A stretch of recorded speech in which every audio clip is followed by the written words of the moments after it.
નમસ્કાર, શો ટાઈમમાં આપનું સ્વાગત છે। ભાવનગર ખાતે ઈદ એ મિલાદ પર્વ નિમિત્તે મુસ્લિમ સમાજ દ્વારા પરંપરાગત જુલુસ કાઢવામાં આવ્યું હતું।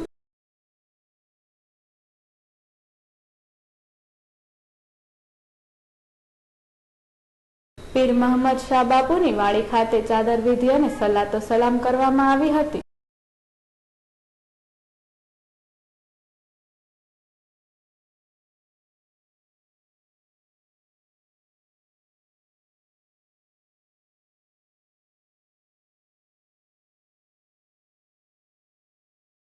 બાપુની વાડી ખાતેથી નીકળેલા જુલુસને ડેપ્યુટી મેયર, ડીવાયએસપી સહિતના અગ્રણીઓએ પ્રસ્થાન કરાવ્યું હતું।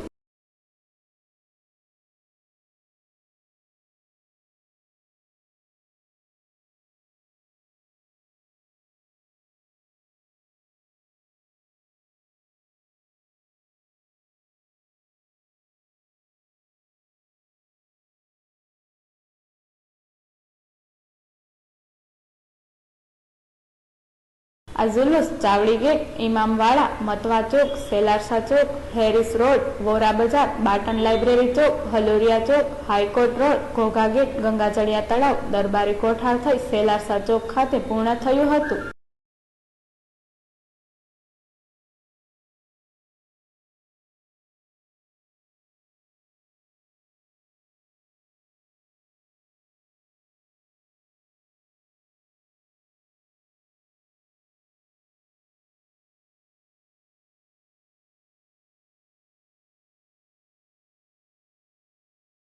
આ જુલુસમાં મોટી સંખ્યામાં મુસ્લિમ બિરાદરો જોડાયા હતા।